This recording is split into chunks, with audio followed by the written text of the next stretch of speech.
খুব তাড়াতাড়ি রিভাইজ দেওয়া ইজি হবে আর কি পরীক্ষার আগে। জি ভাইয়া। এই আর কি। তুমি খাতা যখন লিখবা তখন জাস্ট এটা করবা যে প্রবলেম 1 স্লাইডে 16 নাম্বার পেজ, প্রবলেম 1 সলভ করতে যাচ্ছে। তারপর যখন কনসেপ্ট বুক থেকে দেখাবো এই টপিক থেকে কোনো কিছু জিনিস, সো বিক্রিয়ার গতি নিয়ে আমরা কথা বলতেছি আর কি। তো বিক্রিয়ার গতি মানে হচ্ছে তার বিক্রিয়কের বা উৎপাদের ঘনমাত্রা কতটুকু চেঞ্জ হচ্ছে ইন পার ইউনিট টাইমে। সো সহজ কথা আমি এটাকে বলতে পারি ডিসি বাই ডিটি, উৎপাদের বা বিক্রিয়কের রিঅ্যাক্ট্যান্ট বা প্রোডাক্টের যে কনসেন্ট্রেশনের চেঞ্জ ডিসি আর ডিভাইডেড বাই ডিটি, এই জিনিসটা সহজ কথা। সো এটার ইউনিট হবে মোল পার লিটার, যেহেতু কনসেন্ট্রেশনের ইউনিট মোল পার লিটার, আর যে সময় unit second, so mole per litre per second. Alright, then এটা হলো মাইনাস ডিসি। উৎপাদ যদি রিঅ্যাক্ট্যান্ট প্রোডাক্টের হয় সেই কেসে প্লাস, রিঅ্যাক্ট্যান্টের হলে মাইনাস সাইন বিকজ রিঅ্যাক্ট্যান্টটা কমে যাচ্ছে। নরমাল কেসে রিঅ্যাক্ট্যান্ট কমেই যায়, দ্যাটস ওয়াই সামনে একটা মাইনাস সাইন দিয়ে দেওয়া। অলরাইট, মানে ভাই এটা দিয়ে কি And- আমরা কত দ্রুত বা কত স্লো চেঞ্জ করে এটা বুঝতে পারি? রিঅ্যাকশন যাচ্ছে, রাইট। আচ্ছা। হ্যাঁ হ্যাঁ, একটা রিঅ্যাকশন কত ফাস্ট বা কত স্লো হচ্ছে এটা বুঝতে। দেন যে কোনো একটা রিঅ্যাকশনের জন্য দেখো আমি যখন রেট অফ রিঅ্যাকশন বের করতে যাব তখন কোএফিশিয়েন্ট দিয়ে ডিভাইড হয়ে যাবে আর কিছু না। যেমন এখানে B, that's why just del B by del T. যেহেতু A, del A by del T. যেহেতু তার কোএফিশিয়েন্ট 2, দ্যাটস ওয়াই 2 দিয়ে ডিভাইড হচ্ছে, এবং যেহেতু সে রিঅ্যাক্ট্যান্ট দ্যাটস ওয়াই এখানে একটা মাইনাস সাইন চলে আসছে। রিঅ্যাক্ট্যান্টের জন্য মাইনাস কেন? রিঅ্যাক্ট্যান্টটা যেহেতু কমে যাচ্ছে, মানে একটা রিঅ্যাকশন সামনের দিকে আগানো মানে কি, রিঅ্যাকশনটা কমে, মানে রিঅ্যাকশনটা কমে যাচ্ছে, তাই না? তারপরে ডেল এর ভ্যালুটা কি অ্যাকচুয়ালি নেগেটিভ, আর এই নেগেটিভ আর ডেল এর নেগেটিভটা মিলে আলটিমেটলি রেট অফ রিঅ্যাকশনটা পজিটিভ হয়ে যাবে। আচ্ছা, বুঝছি ভাইয়া। বুঝতে পারছো? ওকে, বিকজ এই সবগুলো জিনিস সমান হইতে হবে। এখন ডেল বিটা তো ডেফিনেটলি পজিটিভ, যেহেতু প্রোডাক্ট বেড়ে যাচ্ছে। তার মানে কি এই সংখ্যাটাকে তো পজিটিভ বানাইতে হবে আমার সামহাও, আমি যদি ইকুয়াল বলতে চাই। হ্যাঁ। সো এই জন্যই হচ্ছে এখানে সামনে একটা নেগেটিভ দিয়ে দেওয়া, আলটিমেটলি সে পজিটিভ কনভার্ট হয়ে যাচ্ছে পুরো সংখ্যাটা। মানে ভাই এটা যে রিঅ্যাক্ট্যান্টটা যে কমে যাবে এটাই মানে প্র্যাকটিক্যালি প্রুভেন না? এরকম কিছু হ্যাঁ, একটা? রিঅ্যাকশন কমে বলেই তো সে রিঅ্যাক্টেড, মানে একটা রিঅ্যাকশন না হলে তো সেই তার সংখ্যা যদি বাড়তো তারপর আমি তাকে প্রোডাক্টই বলতাম। হ্যাঁ, বুঝছি ভাইয়া।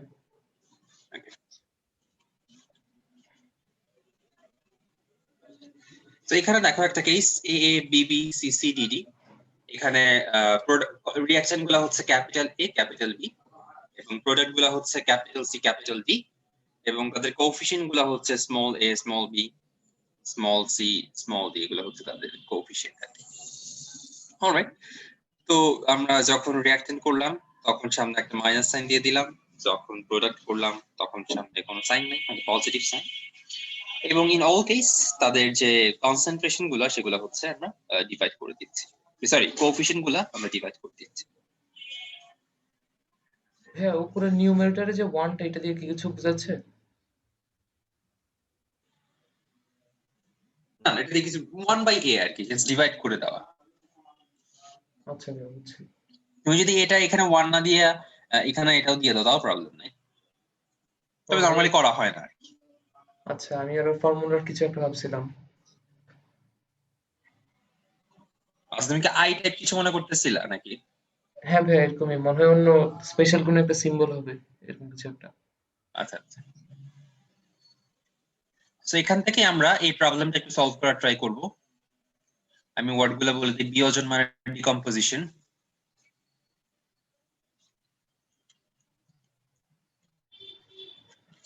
আর কোন ওয়ার্ড, আর এটা হচ্ছে রেট অফ রিঅ্যাকশন, যেটা নিয়ে আমরা কথা বলতেছি আর কি। সো রেট অফ রিঅ্যাকশনটা বের করতে হবে, খুব সিম্পল ম্যাথ, একটু ট্রাই করে দেখো।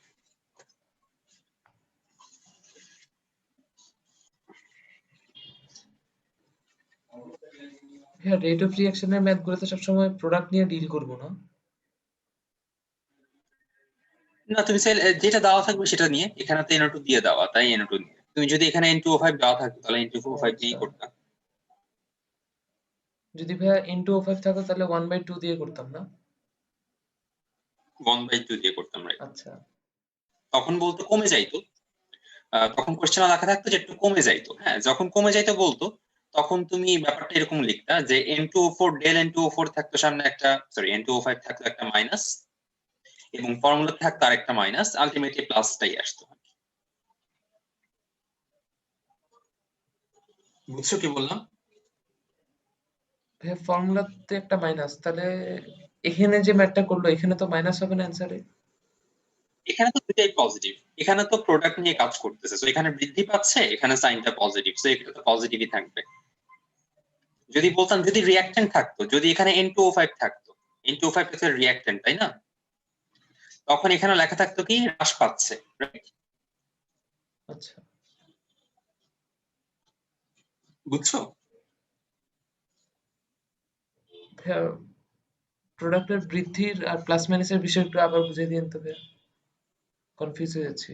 আচ্ছা, মানে ব্যাপারটা হচ্ছে বৃদ্ধি বৃদ্ধি পাইলে ধরো ডেল এক্স, এখানে ডেল N2 এর ভ্যালু 5.25, কিন্তু এটা জাস্ট প্লাস সাইন। যদি কোশ্চেনে এটা থাকতো N2O4 না দিয়ে এখানে N2O5 থাকতো, তাহলে তো এখানে আর বৃদ্ধি থাকতো না, এখানে অবশ্যই কি হ্রাস থাকতো না? হ্যাঁ ভাইয়া। N2O5 তো রিঅ্যাকট্যান্ট থাকে, তখন আমার ডেল N2O5 এর ভ্যালুটা হইতো মাইনাস 5.25 ইন্টু 10⁻²।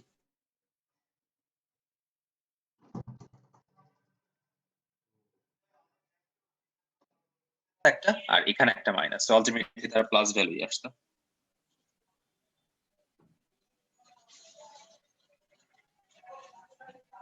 বুঝছো? জি ভাইয়া, বুঝছি।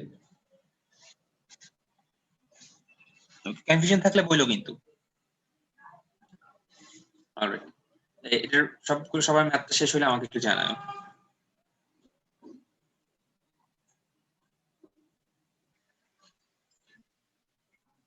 জি ভাইয়া, বুঝছি।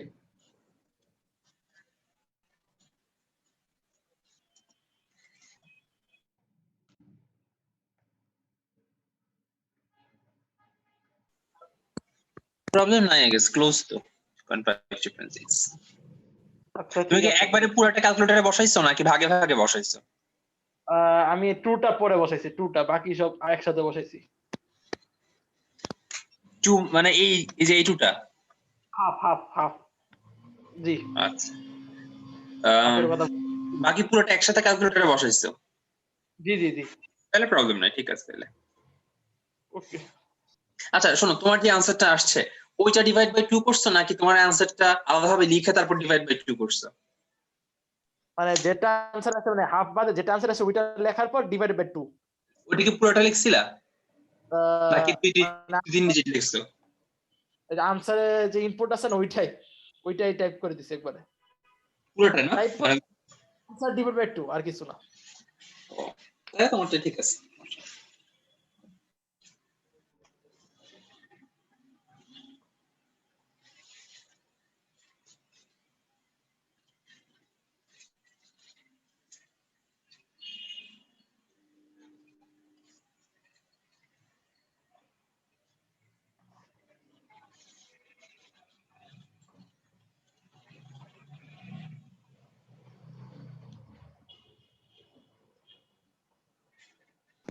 ভাই এখানে একই শর্ত কি বলতে কি একই টাইমে বোঝাচ্ছে সেকেন্ড নাম্বার প্রশ্নে? হ্যাঁ হ্যাঁ হ্যাঁ, 600 আর 1200 আর কি।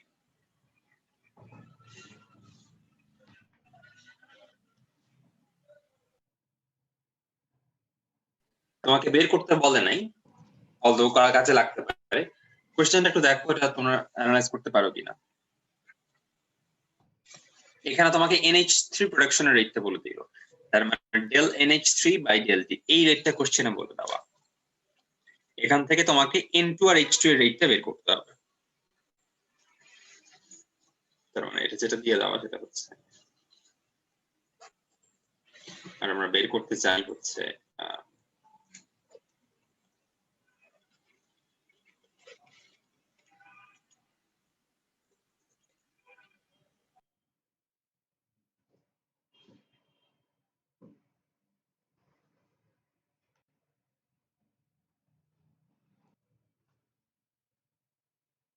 ভাই এটা কিভাবে সলভ করব?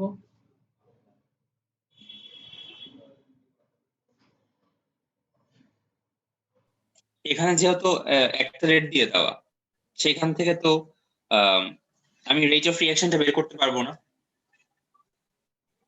তার মানে এই রেট অফ রিয়াকশন আমি কি বলতে পারি আসলে? এটা বলা যায় না। জি ভাইয়া।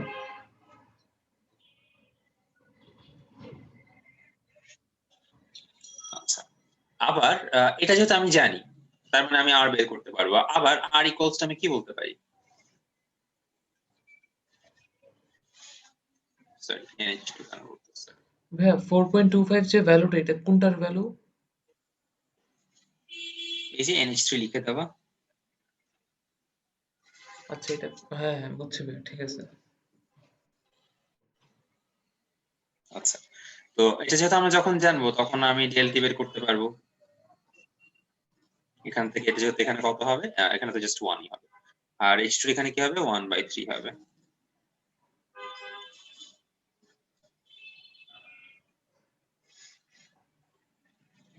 ভাইয়া রেট অফ রিয়াকশন বুঝতে প্রোডাক্টের পারছো? জন্য আর রিঅ্যাক্ট্যান্টের জন্য যে সমান, এটা কিভাবে বুঝলাম? রেট অফ রিয়াকশন মানে অলওয়েজই সমান। এটা মানে রেট অফ রিয়াকশন কে আমরা এভাবে লিখতে পারি যে এই যে দেখো, এই যে লাইনটা লিখে দেওয়া।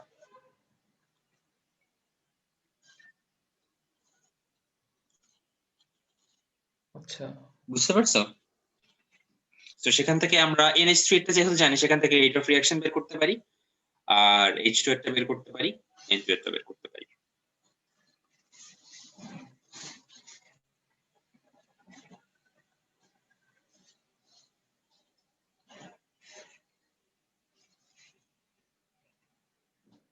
এটা খেয়াল করে দেখো। ও আচ্ছা, হ্যাঁ মানে টাইম সহ এটা। হুম হুম। জি ভাইয়া বুঝছি।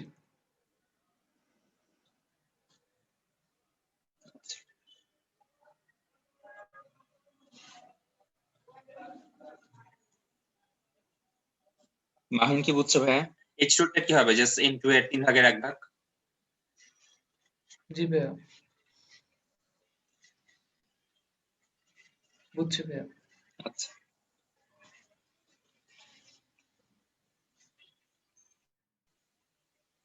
আচ্ছা, নাফিস কি বুঝছো ভাইয়া? এমসিকিউর জন্য মূলত লাগে, ক্রিয়েটিভ আমি খুব একটা কখনো আসতে দেখি নাই, আসছে 2 নাম্বারের জন্য। আহ, যে রেট অফ রিয়াকশন কি কি জিনিসের উপর ডিপেন্ডেন্ট আর কি। সো আমরা কনসেপ্ট বুক থেকে অলরেডি দেখবো, জাস্ট নামগুলো একটু দেখে নাও।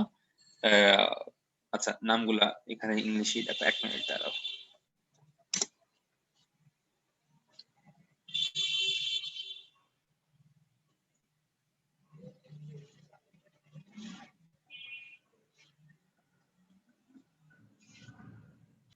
বইটা আসছিল 17-18 সালে। দেখো এই ম্যাথটা তোমরা এখন চাইলেই করতে পারবা, এক্সাম্পল 4টা। সলিউশনটা দেখো না, জাস্ট কোয়েশ্চেনটা দেখো, আই গেস পারবা। আচ্ছা ভাইয়া, এই জায়গায় মাইনাসটা কোথায় গেল? এই জায়গায় মাইনাসটা নেক্সট লাইন গুলোতে।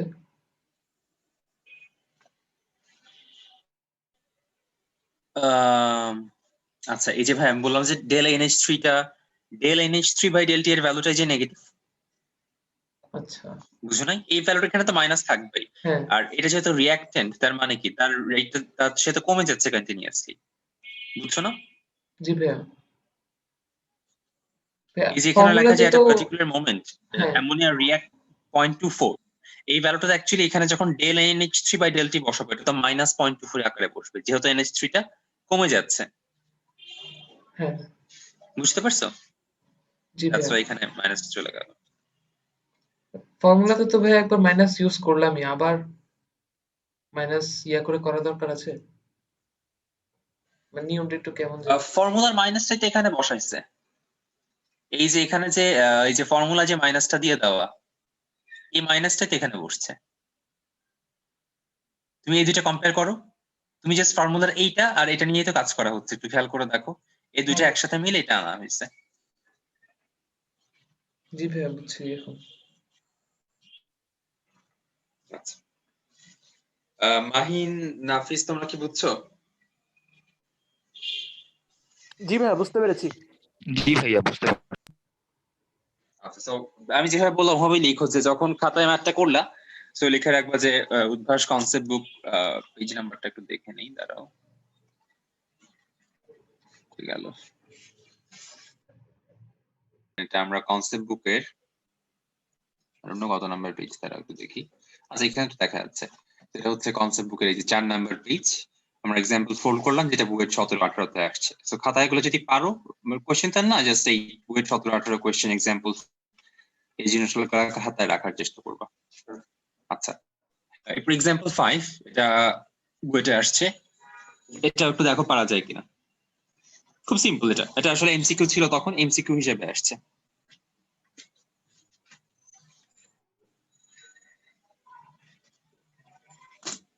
লেফটটা কেমন যায়, মানে এখানে কেমনে পড়ায়, কিছু কেমনে কি করে? বুয়েটে তো অনলাইনেই ক্লাস হয়েছে লাস্ট সেমিস্টারে, এন্ড ফেব্রুয়ারি থেকে শুরু হবে, আবার অনলাইনেই শুরু হবে। আর অফলাইন যখন ছিল তখন, মানে অনলাইন যুগে আসা আগে তখন? তখন সপ্তাহে মানে তো 5 দিন ক্লাস হইতো, 9টা থেকে 1টার মধ্যে ক্লাস, থিওরি ক্লাস গুলো হইতো, আর সপ্তাহে 3 দিন ল্যাব হইতো, 2:30 থেকে 5টা পর্যন্ত। আচ্ছা ভাই, এমনি এটা কি জানতে চাচ্ছ নাকি, মানে হ্যাঁ ভাইয়া বলুন আপনি। এমনি এটাই জানতে চাচ্ছিলা কিনা জিজ্ঞাসা করলাম, নাকি অন্য কোনো কোশ্চেন? মানে ক্লাসটা কেমন লাগে, মানে কেমন পড়ায় ও টিচাররা? না, ক্লাস ভালো না, ক্লাস আসলে টিচাররা খুব একটা ইন্টারেক্টিভ না, কজ সবাই খুব ব্রিলিয়ান্ট, তো ওদের পড়ানোর স্টাইলটা খুব একটা ভালো লাগে না আমার কাছে। আলটিমেটলি আমার ইউটিউব থেকে বা অন্য কোনো জায়গা থেকে শিখতে হয়, এবং বুয়েটের অথরিটি আসলে খুব একটা সুবিধার না। যে আমরা হচ্ছে এখন, আমরা তো লাইক আমাদের ব্যাচ যারা 16তে আমরা এইচএসসি দিচ্ছি, জি তারা কিন্তু এখন মাত্র 4th ইয়ার শুরু করবো এই ফেব্রুয়ারি থেকে, শুধুমাত্র বুয়েট এই জিনিসটা। এছাড়া বলো আইইউটি বলো, এমআইএসটি বলো, সাস্ট বলো, অন্যান্য ইউনিভার্সিটি কিন্তু অলরেডি, আইবিএ বলো, সবাই কিন্তু অলরেডি গ্রাজুয়েট করে ফেলছে। আর আমরা 4th ইয়ার মাত্র শুরু করবো ফেব্রুয়ারিতে, এবং আমাদের বছর কমপ্লিট হতে লাগে 14 মাস। তো আমরা হয়তো বেঁচে থাকলে ইনশাল্লাহ সবকিছু ঠিক থাকলে নেক্সট ইয়ার এপ্রিল বা মে এর দিকে গ্রাজুয়েট করবো, যেখানে আমাদের অন্যান্য ক্লাসমেটরা, আমাদের সাথে যারা এইচএসসি দিচ্ছে অন্যান্য ইউনিভার্সিটি, সবাই কিন্তু অলরেডি গ্রাজুয়েট। হ্যাঁ, এই এটা কি জিনিসটা কি? সেশন জটের জন্য হচ্ছে? হ্যাঁ সেশন জটের জন্য, হ্যাঁ। ফার্স্ট তো ওই চাপটারের ঘটনাতে 8 মাস পিছিয়েছে, ওটা একটা ফ্যাক্ট। এটা ছাড়াও জানো তো আমরা 8 মাসের পিছিয়ে থাকতাম, ওই 8 মাস কিন্তু না। এই ছাড়াও মাঝখানে বিভিন্ন জায়গাতে অথরিটি খুব ঢিলামি করে, যেমন আমাদের এই সেমিস্টারটাই হচ্ছে অনেক বড়, ওরাতে 6 মাসে সেমিস্টার কমপ্লিট করার কোনো ইন্টেনশন থাকে না, সেশন জট থাকে, এই সেই বিভিন্ন ঘটনাতে আহ মানে অথরিটি আসলে খুব একটা স্ট্রিক্ট রোল বা কোনো ভালো রোল প্লে করতে পারে না, এটা একটা প্রবলেম। সো ভাই, এরকম বড় ডিলে কি হইতে প্রতি থাকে ব্যাপার। বছরই হয়, এরকম পিছিয়ে যাওয়া? হ্যাঁ, কজ এখন দেখো আমরা তো লাইক আমরা এখন 4th ইয়ারে উঠলাম মাত্র, তো যারা হচ্ছে আমাদের জুনিয়র, হ্যাঁ তাদের এখন অন্যান্য ভার্সিটিতে আমাদের জুনিয়র যারা সবাই 4th ইয়ারে উঠছে, কিন্তু আমাদের ভার্সিটিতে আমাদের জুনিয়ররা 3rd ইয়ারে, সবাই তো এখন 1 বছর পিছনে, এটা তো সেন্ট্রালি ইয়ে হচ্ছে। আমরা 1 বছর পিছনে, মানে প্রতিটা ব্যাচই হচ্ছে, এক্সিস্টিং প্রতিটা ব্যাচই হচ্ছে 1 বছর পিছনে এখন, বুঝছো? হ্যাঁ ভাইয়া। আবার আরেকটা সিস্টেম হচ্ছে, ধরো এখন যে অ্যাডমিশন হইলো, অনেক ভার্সিটিতে দেখা যাবে যে অন্যান্য ডিপার্টমেন্ট কি করতেছে কেয়ার করে না, কিন্তু আমাদের যেহেতু সেন্ট্রাল সিস্টেম, এটা একটা প্রবলেম। বিকজ হচ্ছে সবার এক্সাম সেন্ট্রালি শেষ হবে, এখন ধরো অ্যাডমিশন যদি হয়ে যায় বুয়েটের, এখন কিন্তু বুয়েট নিবে না, নিবে হচ্ছে এই সেমিস্টার শেষ হবে আমাদের অগাস্টে, তারপর বুয়েট নিবে, যেহেতু পুরো সবার টার্ম একসাথে শুরু করতে হবে, এটা একটা প্রবলেম। হুম। যেমন আমাদের ক্লাসে শুরু হয়েছিল, আমাদের ক্লাস শুরু হয়েছিল ফেব্রুয়ারির 25 তারিখে 17 সালের। মিনওয়াইল অন্যান্য ভার্সিটির ক্লাস কিন্তু জানুয়ারিতে শুরু হয়ে গেছিল, মানে আমরা যখন শুরু করতেছি তখন আমরা অলরেডি 2 মাস পিছানো, যেহেতু বুয়েট সবারটা একসাথে শুরু করতে হবে সেন্ট্রালি একটা ব্যাপার করে, খুব মানে খারাপ একটা ব্যাপার এটা আসলে, এটা প্রবলেম আর কি। এমনি ভাইয়া তো আমাদের কোয়ালিটি অফ, ক্লাসমেটরা দেখা যাচ্ছে আমার 1 বছর 2 মাস বা 14-15 মাস আগে গ্রাজুয়েট করতেছে, তো ওরা সব জায়গাতে ধরো আমাদের থেকে 14-15 মাস সিনিয়র থাকবে। অনেক লম্বা সময় বলতে গেলে। হ্যাঁ, এটাই। এমনি ভাই, কোয়ালিটি অফ এডুকেশন অতটা ভালো না কেন? সেখানে তো অনেক ভালো ভালো স্যাররা ক্লাস নেয় না, শুনছিলাম। কোয়ালিটি অফ এডুকেশন তো আসলে ডিপেন্ড করে ডেডিকেশনের উপর। তো এখানে আমাদের ভার্সিটি স্যারদের আসলে হচ্ছে মোস্ট অফ দ্য কেস তারা অনেক বড় বড় অর্গানাইজেশনের সাথে যুক্ত, বড় অর্গানাইজেশনের ধরো অ্যাডভাইজার, বা চিফ কোনো ইয়া, তো ওইখান থেকে তারা হিউজ অ্যামাউন্ট অফ বেনিফিট পায়। ওটা কর্পোরেট কোম্পানি। আর বুয়েটের তো যে বেতন তাদের ওটা ফিক্স করে, তারা এমনও পাবে অমনও পাবে। ক্লাসে কি করাচ্ছে না করাচ্ছে এটা কোনো মানে জবাবদিহিতার কোনো ব্যাপার নাই আসলে এখানে। সে আমাদেরকে পড়াচ্ছে নাকি পড়াচ্ছে না, আর কি রকম পড়াচ্ছে, ভালো স্যার যে নাই তা না, ভালো স্যার অনেকে আছে, অনেকে কোড দেয়, কিন্তু কোনো জবাবদিহিতা নাই আসলে ওনাদের। একটা কি বলবো, একটা কোচিং এ যেমন জবাবদিহিতা আছে যে ভালো না পড়ালে পড়বে না, বা এই যে কোনো জায়গাতে, কিন্তু ভার্সিটিতে এরকম ব্যাপার নাই আসলে। এবং যেহেতু তারা অন্য অনেক জায়গায় ইনভলভ, নর্মালি বুয়েটের স্যাররা দেখা যায় যে বিভিন্ন পাওয়ার কোম্পানি, যে ইলেকট্রিক্যালের স্যাররা বিভিন্ন পাওয়ার কোম্পানিতে, বড় বড় কোম্পানিতে অ্যাডভাইজার, যে সিভিলের স্যার ও হচ্ছে বিল্ডিং কোম্পানিতে বা আর্কিটেকচারের স্যার বিল্ডিং এর বিভিন্ন বড় বড় কোম্পানিতে অ্যাডভাইজার, ওখানে একটা ভালো সময় দেয়। তো এখানে সে কি পড়াইতেছে এটা তো আসলে ম্যাটার করে না। সেখানে মানে টিচার হইছে তার মানে সে আজীবনই টিচার থাকবে, খুব বেশি কিছু ঝামেলা না হইলে। কোনো জবাবদিহিতার ব্যাপার নাই। এই জন্য স্যারদের তো আর কোনো খুব একটা সমস্যা নাই, সে যাই পড়াক না কেন ম্যাটার করে না। তো ভাইয়া এতে করে তো আসলে তাহলে তো খুব একটা ফ্রুটফুল নেশন তো হচ্ছে না আসলে। না তা হচ্ছে না, মানে যে পড়া আমরা যেমন নিজেরা পড়ান আমরা ইউটিউব থেকে পড়ে নিতেছি আর কি। মানে পরীক্ষায় তো কোশ্চেন হার্ডই করে, এখন হুম, এগুলা চাই করে পরীক্ষায় কোশ্চেন হার্ডই করে। সো আলটিমেটলি পড়ে নিতে হয় আর কি, স্যাররা ভালো পড়াক বা না পড়াক। বাট আইওটির ব্যাপারটা অনেক স্ট্রাকচার্ড, স্যাররা ওখানে ইফোর্ট দেয়। ওখানে কি কি পড়তে হবে খুব ভালো ইনস্ট্রাকশন দেয়, তাড়াতাড়ি টার্ম শেষ হয়ে যায়, আইওটি তো 3 বছর 10 মাসে শেষ হয়ে যায়। সব দিক দিয়ে মিলে এটা একটা ভালো জিনিস আর কি। হুম। ভাই এটা অনেকটা স্কুল লাইফের কোচিং সেন্টারের মতো অবস্থা হয়ে গেল না, যেমন টিচাররা হ্যাঁ কোচিং হ্যাঁ আওয়ার। ওইরকমই। ইভেন আমাদের ভার্সিটি স্যাররাই হচ্ছে বিভিন্ন প্রাইভেট ভার্সিটিতে ক্লাস নেয়। আমি আমাদের স্যারের লেকচার যখন প্রাইভেট ভার্সিটির একজনের কাছে দেখি, ধরো ফ্রেন্ডদের, ধরো আমি প্রাইভেট ভার্সিটির, ধরো যে ট্রিপলিতে পড়ে, ধরো আমি ট্রিপলি প্রাইভেট ভার্সিটি ফার্স্ট ইয়ারে যে কোনো একজনকে পড়াচ্ছি আর কি, আলাদাভাবে টিউশনে পড়াচ্ছি আর কি, যে হয়তো স্যারদেরটা বুঝতেছে না আমি পড়াচ্ছি। মাঝে মাঝে বিভিন্ন ওদের পর একটা course wise, suppose circuit theory বুঝতেছে না, সার্কিটের কোর্স থাকে পড়াচ্ছি, ব্র্যাকে পড়ে বা এআইবি তে পড়ে, কোনো কিছুতে পড়ে। তখন আমি দেখি যে আমাদের স্যারদেরই লেকচার এত গুছানো, এত সুন্দর করে সাজানো, এবং পরীক্ষার সিলেবাসটা কম, একদম স্ট্রাকচার্ড। স্যার বলে দেয় এটা পড়বা এটা পড়বা এটা পড়বা। ওই স্যারই যখন আমাদের ক্লাস নেয় তখন থেকে কিছুই বলে না, কি একটা দুইটা ম্যাথ পড়ায় দিয়ে যায়, কোত্থেকে আসবে না আসবে কিছুই বলে না। মানে খুবই উইয়ার্ড অবস্থা আর কি।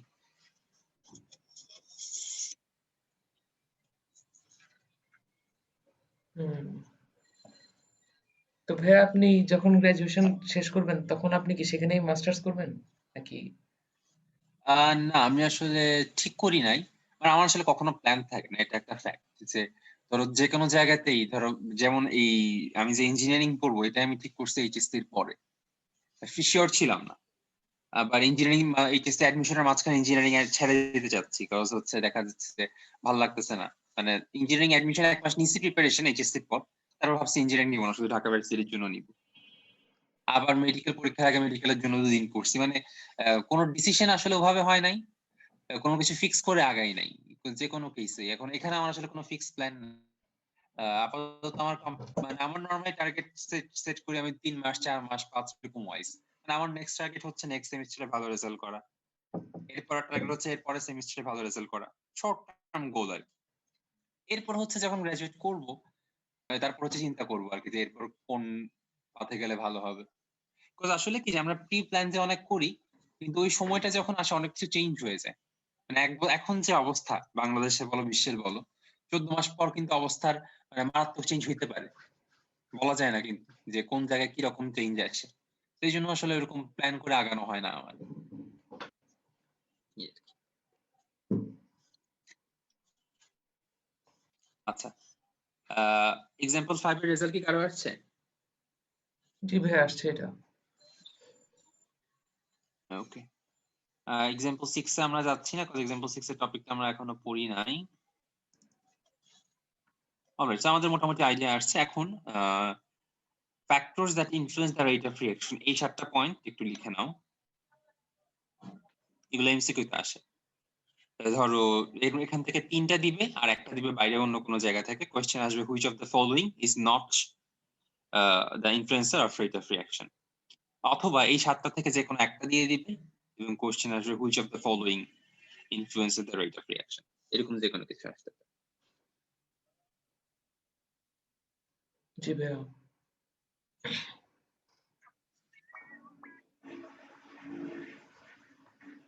আচ্ছা,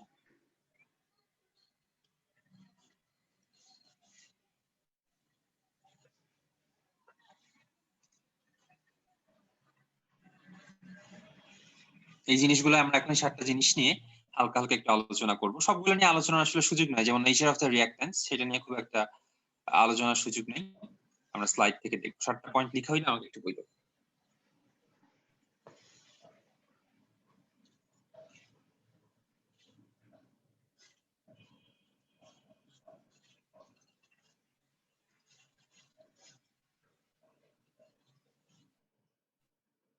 এটা নিয়ে তো আসলে কিছু বলার নাই, এটা নিয়ে আমরা তেমন কোনো আলোচনাও দেখবো না, এক এক রকমের জন্য এক একটা। এখন আমরা দেখবো যে ইফেক্ট অফ কনসেন্ট্রেশন। সো খুব স্বাভাবিক ব্যাপার, যখন আমি রিঅ্যাক্ট্যান্টের কনসেন্ট্রেশন বাড়াবো তখন রেট অফ রিঅ্যাকশন বেড়ে যাবে। কজ এটা বাড়ার কারণ কি? রিঅ্যাকশন জিনিসটা আসলে কি? রিঅ্যাকশন জিনিসটা তখনই ঘটে যখন এক একটা রিঅ্যাক্টেন্ট আরেকটার সাথে ধাক্কা খায়। ধাক্কা খায় মানে কলিশন হয়, কলিশন হওয়ার পর রিঅ্যাকশনটা হয়। তো এখন কনসেন্ট্রেশন যত বাড়বে, কনসেন্ট্রেশন বাড়ার মানেই তো হচ্ছে তাদের ধাক্কা খাওয়ার প্রবাবিলিটি আরো বেড়ে যাবে, এবং তখন হচ্ছে রেট অফ রিঅ্যাকশনটা বেড়ে যাবে। বুঝতে জি পারছো ভাইয়া। এটা? জি ভাইয়া। জি ভাইয়া। ওকে, এরপর আসে হচ্ছে ক্যাটালিস্ট। অলরাইট, ক্যাটালিস্ট বোঝানোর আগে আমাদের অ্যাক্টিভেশন এনার্জি নামে একটা কথা টার্ম একটু বোঝানো লাগবে। তো একটু খেয়াল করে দেখো, এটা হচ্ছে একটা রিঅ্যাক্ট্যান্ট। এখান থেকে সে যখন অ্যাক্টিভেশন এনার্জিতে পৌঁছায় তখনই হচ্ছে শুধুমাত্র পসিবল একটা রিঅ্যাকশন ঘটা। মানে একটা রিঅ্যাকশন ঘটার জন্য মিনিমাম যে এনার্জিটা দিতে হয় তাকে বলা হয় অ্যাক্টিভেশন এনার্জি। তো এই পয়েন্টে সে পৌঁছায়, তারপর আবার তার এনার্জি আস্তে আস্তে কমে যায়। তাহলে চিন্তা করো, অ্যাক্টিভেশন এনার্জির মান যত বেশি হবে রিঅ্যাকশন ঘটা তত বেশি কঠিন হবে, তাই না? কজ তাকে তত বেশি এনার্জি সাপ্লাই করতে হচ্ছে। হ্যাঁ ভাইয়া।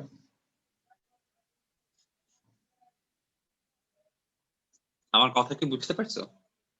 জি ভাইয়া। আচ্ছা, সো অলরাইট, তাহলে আমরা এখান থেকে এখানে যাচ্ছি। এই যে এনার্জিটা, এটাকে আমরা বলতেছি অ্যাক্টিভেশন এনার্জি। এখন খেয়াল করে দেখো, আমরা যখন এটাকে কমাই দিচ্ছি, আমি যদি এই রিঅ্যাকশনটাকে অন্য কোনো পথ দিয়ে নিয়ে যাই যেখানে এত পরিমাণ এনার্জি আমার আর লাগবে না, আরো কম অ্যাক্টিভেশন এনার্জির পরিমাণটা কমে যাবে, তাহলে রিঅ্যাকশন ঘটাটা কি সহজ হয়ে যাবে না? হ্যাঁ ভাইয়া, সহজ হবে। সো এই ক্যাটালিস্টের কাজটা কি? ক্যাটালিস্ট হচ্ছে রিঅ্যাকশনটাকে অন্য একটা ওয়েতে নিয়ে যায় যেখানে অ্যাক্টিভেশন এনার্জির পরিমাণটা কমে যায়, এবং অ্যাক্টিভেশন এনার্জি হয়তো কমে গেল। সো এই এনার্জিটা খুব সহজে অ্যাচিভ করা যায় এবং আমাদের রিঅ্যাকশনটা ফাস্ট হয়ে যায়। এটা হচ্ছে ঘটনা। এটা কি সবার কাছে ক্লিয়ার? জি ভাইয়া, ক্লিয়ার। জি ভাইয়া ক্লিয়ার। জি ভাইয়া ক্লিয়ার।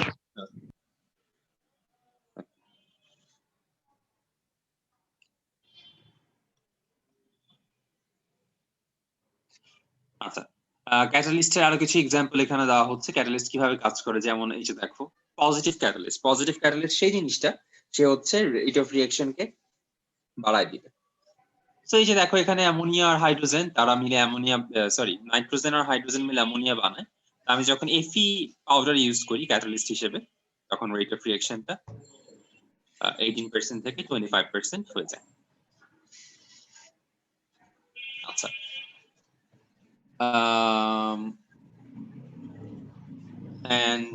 নেগেটিভ ক্যাটালিস্ট হচ্ছে যে রেট অফ রিঅ্যাকশনটা কমায় দিচ্ছে হাইড্রোজেন পার অক্সাইড থেকে ওয়াটার আর অক্সিজেন ক্রিয়েট হচ্ছে। সো নরমালি কেসে একটা রেটে সেই রিঅ্যাকশন ক্রিয়েট হবে, কিন্তু যখন আমি ফসফরিক অ্যাসিড ইউজ করব তখন দেখা যাবে কি রেট অফ রিঅ্যাকশনটা কমে যাবে, এবং এই জন্য এটাকে বলা হয় নেগেটিভ ক্যাটালিস্ট।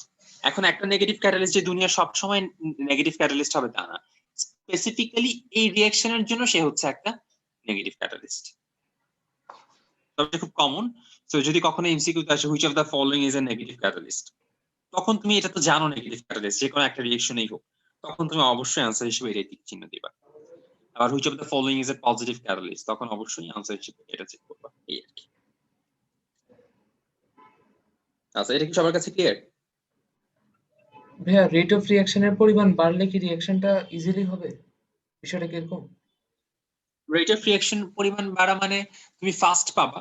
ধরো রেট অফ রিঅ্যাকশন আগে ছিল 2 মোল লিটার পার সেকেন্ড, তার মানে তুমি 1 সেকেন্ডে 2 মোল প্রোডাক্ট পাচ্ছ। যদি রেট অফ রিঅ্যাকশনটা বেড়ে 10 হয়ে যায়, তার মানে কি প্রতি সেকেন্ডে আরো তুমি বেড়ে 10 মোল যাচ্ছে। প্রোডাক্ট পাবা, আর বেড়ে গেল। রাইট। জি ভাইয়া, বুঝছি। আর ভাইয়া H3PO4 এটা ইউজ করলে স্লো হয়ে যাচ্ছে যে, বা এই বিষয়ে একটু আবার বলবেন? আচ্ছা, স্লো হয়ে যাচ্ছে কিভাবে? সে আসলে অ্যাক্টিভেশন এনার্জিটাকে বাড়ায় দিচ্ছে। মানে অ্যাকচুয়ালি ধরো এই রিঅ্যাকশনটা নরমালি যখন হইতো, সে হচ্ছে এই পথ দিয়ে যাইতো সাপোজ। এখন যখন আমি H3PO4 দিলাম, সে হচ্ছে অ্যাক্টিভেশন এনার্জিটাকে আরো বাড়ায় দিল। তার মানে কি এখন রিঅ্যাকশনটা হওয়া আরো কঠিন হয়ে যাবে না? হ্যাঁ ভাইয়া। দ্যাটস হচ্ছে এটা হচ্ছে। বুঝছো? জি ভাইয়া, বুঝছি। মাহিন, নাফিস, তোমরা কি বুঝতে পারছো? জি ভাইয়া, বুঝতে পেরেছি। জি ভাইয়া, বুঝতে পেরেছি। আচ্ছা,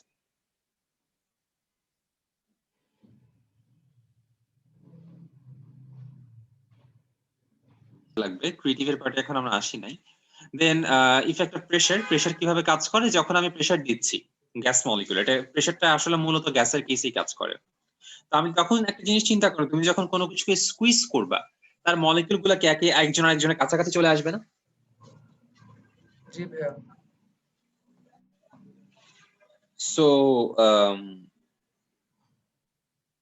অলরাইট, তো যেহেতু কাছাকাছি চলে আসলো, কাছাকাছি চলে আসা মানে কি তাদের কলিশনের প্রবাবিলিটি বেড়ে গেল, এবং যেহেতু কলিশনের সংখ্যা বেড়ে গেল, দ্যাট মিন্স রেট অফ রিঅ্যাকশনটাও বেড়ে গেল। তো এটাই হচ্ছে আমাদের ইফেক্ট অফ প্রেসার যত বাড়াবা রেট অফ রিঅ্যাকশনও তত বেড়ে যাবে। আচ্ছা, এরপর হচ্ছে ইফেক্ট অফ লাইট। তো লাইট জিনিসটা কিভাবে কাজ করে? এটা হচ্ছে এক এক রিঅ্যাকশনের জন্য, মানে সব রিঅ্যাকশনে যে এরকম করে তাও না। যেমন এটা ফটোসিনথেসিস, এটা তো মনে হয় 9-10 ছিল, তাই? হ্যাঁ ভাইয়া, ছিল। বা 11-12 থাকবে। তো কার্বন ডাই অক্সাইড ওয়াটার যখন যোগ করা হয়, তখন গ্লুকোজ আর অক্সিজেন পাওয়া যায়। তো এই রিঅ্যাকশনটাতে এইচ নিউটা কি আসলে ই মনে আছে? চ্যাপ্টার 2 তে পড়ছিলাম যে ভাইয়া, ইউভি রে না এরকম কিছু একটা? ও না, না, ই ওটা equals to H new, new মানে হচ্ছে ফ্রিকোয়েন্সি, এইচ এফ দিয়ে হ্যাঁ হ্যাঁ পড়ছে হ্যাঁ মানে হ্যাঁ। এফটা এখানে নিউ হিসেবে লেখছে আর কি, একই জিনিস। এটা এনার্জির কথা বলা হচ্ছে, লাইট এনার্জি আর কি। তো এটাই বললো, এখান থেকে লাইটের কিছু কিছু রিঅ্যাকশনে লাইটে হচ্ছে কাজ করতে পারি। অলরাইট, দেন হচ্ছে effect of sound and surface area. তো ইফেক্ট অফ সাউন্ড বলবো কিছু কিছু রিঅ্যাকশন সাউন্ড দ্বারা প্রভাবিত হতে পারে, আর কিছু কিছু হচ্ছে সারফেস এরিয়া। সারফেস এরিয়া মানে কি একটু চিন্তা করে দেখো, তো একটা রিঅ্যাকশন সারফেস এরিয়া যত বড় হবে, রিঅ্যাকশন আসলে সবার প্রথমে কে করবে? তার আউটার সারফেসটা তো রিঅ্যাকশন করবে, তাই না? আউটার সারফেস রিঅ্যাকশন করে শেষ হয়ে যাবে, তারপর তার পরের লেয়ারটা রিঅ্যাকশন করবে। সব জায়গাতে তো এরকমই হবে নাকি? হ্যাঁ ভাইয়া। সো সারফেস এরিয়াটা যত বড় হবে, তত বেশি জিনিস কি রিঅ্যাকশন করার সুযোগ পাচ্ছে। জি ভাইয়া। বুঝতে পারছো? সো সারফেস এরিয়া বেশি হওয়ার কারণে আমাদের আলটিমেটলি রেট অফ রিঅ্যাকশনটা বেড়ে যাবে। তো এটা একটু মাথায় রাখবো আমরা, সারফেস এরিয়া যত বেশি রেট অফ রিঅ্যাকশনটা তত বেশি। অলরাইট,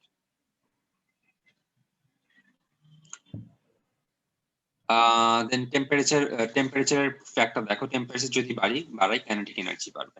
কেন কাইনেটিক এনার্জি বাড়বে এটা একটু বলি। টেম্পারেচার বাড়ানো মানে কি? তাদের মধ্যে যে মলিকিউল গুলা বেশি ছোটাছুটি করবে না? জি ভাইয়া। তার মানে কি তার ভেলোসিটি বেড়ে যাবে, জি।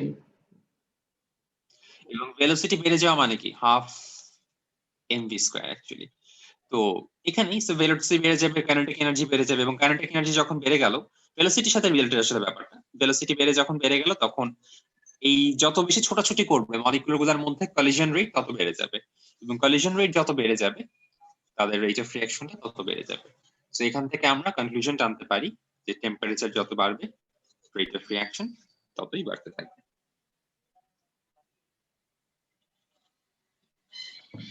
বুঝছি ভাইয়া। এটা কি সবার কাছে ক্লিয়ার?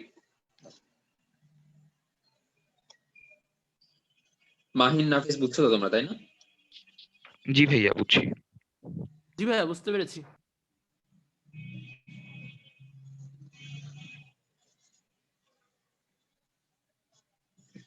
অ্যাক্টিভেশন এনার্জি যে কথাটা বলতেছিলাম অলরেডি আমরা এটা নিয়ে কথা বলছি যে অ্যাটলিস্ট যেই পরিমাণ এনার্জি থাকলে মলিকিউল গুলা রিঅ্যাক্ট করে তাকে হচ্ছে আমরা অ্যাক্টিভেশন এনার্জি বলি। আচ্ছা, এটা একটু এখানে দাঁড়াও, আরেকটা জায়গায় দেখানো যায় কিনা।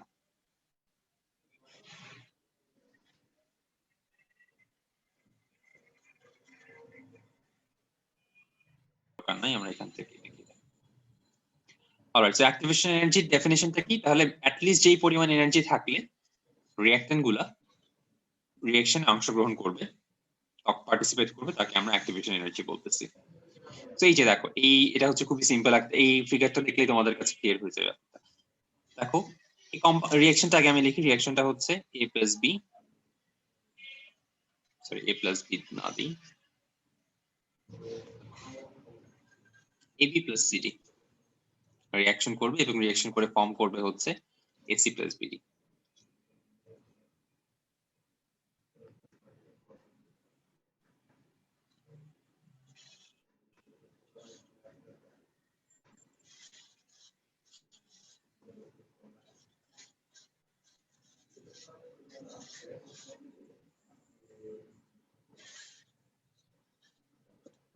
সো এখানে